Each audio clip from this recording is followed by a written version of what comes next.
It trains physicians of Ghana harmonized health facility assessment results to improve emergency healthcare delivery is very, very timely and aligned with our shared goal of achieving universal health coverage. The role that each one of you plays in managing healthcare facilities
the hospitals and healthcare facilities.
has assumed his seat. We told you earlier that the NDC caucus in Parliament, they have occupied the majority seats in the House. They are still holding on to the Speaker's verdict earlier that they are the majority in the House. But we are yet to see what exactly would happen on the floor. The Speaker there on his feet, proceedings about to start, and it's live here on the Adjourned channel. So this whole controversy between the judiciary and the legislature, it might end today because the Speaker's verdict, we'll get to find out if indeed he will uphold the Supreme Court's verdict, and then this whole confusion as to who exactly is the majority in the House. Would it be the NDC or the NPP? Will the Speaker acknowledge the Supreme Court ruling and, you know, accord the NPP the respect due them? Would the Speaker ignore the ruling of the Supreme Court and maintain his original stance that indeed the 4 seats have been declared vacant? That's what we're yet to see. But they have key business on the floor. Let's cross over live now. It's a vision of our country, fair as it might be, a country of righteousness, where none shall wrong his neighbor, a country of plenty, where evil and poverty shall be done away with, a country of brotherhood, where all success shall be founded on service and honor shall be given to the deserving, a country of peace, where government shall rest on the will of the people and the love for the common good. Bless the efforts of those who struggle to make this vision a living reality. Inspire and strengthen our people that they may give time, thought, and sacrifice to speed the day of the coming beauty of Ghana and Africa. Amen.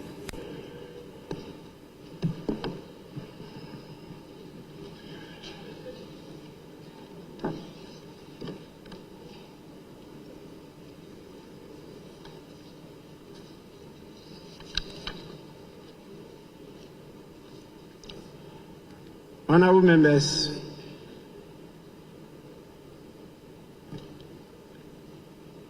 I extend a warm and hearty welcome to each and every one of you as we commence this extraordinary meeting of the 4th session of the 8th Parliament of the 4th Republic.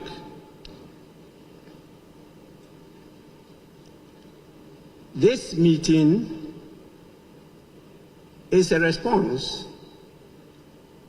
to a request for a recall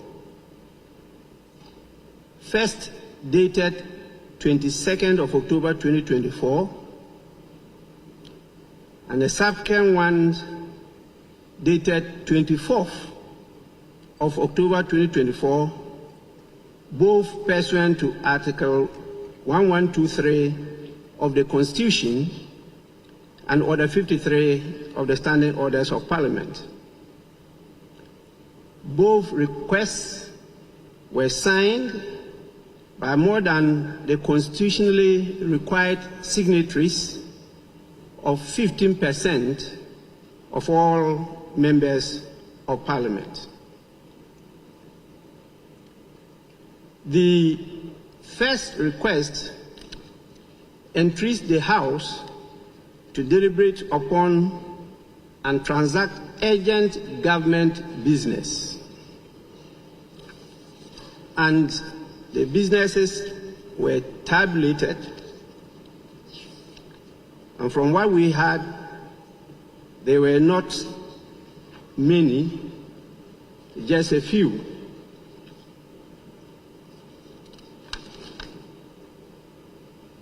The second request,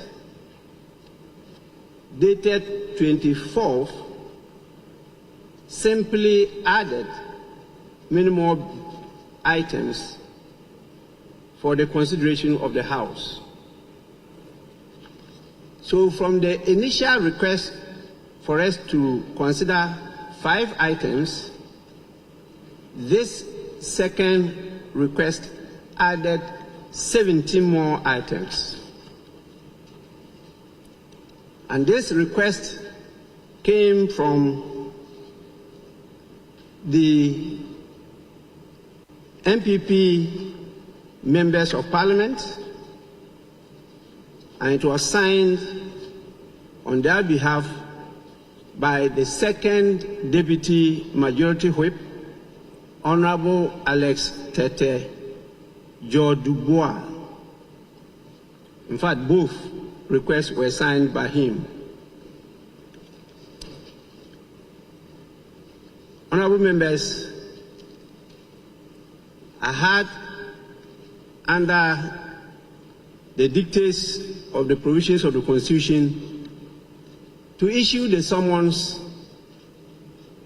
for you to be here today.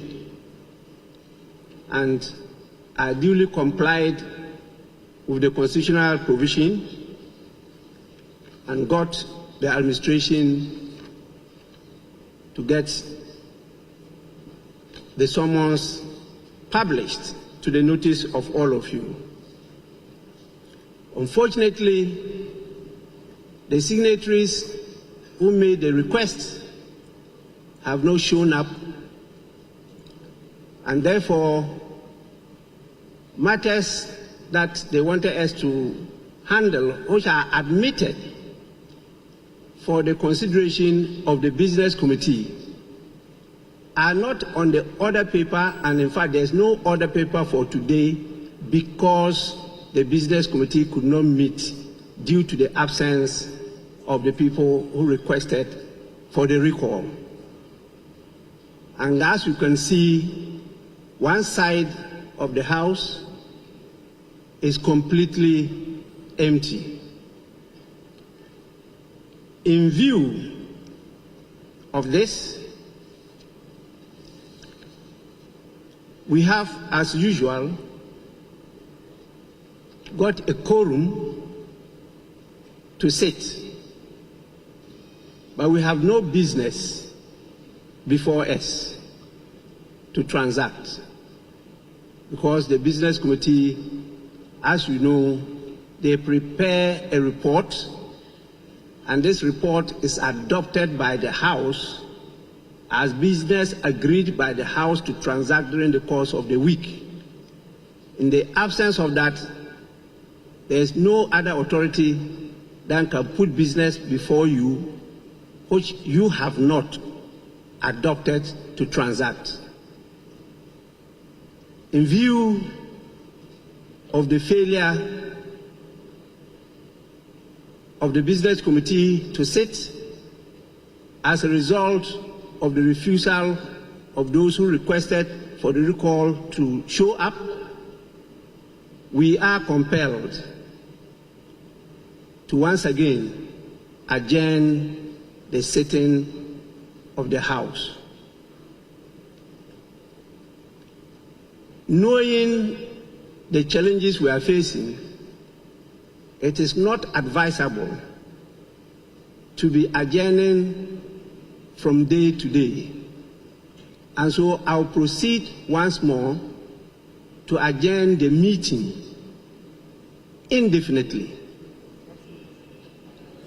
And the meeting, this extraordinary meeting, is accordingly adjourned.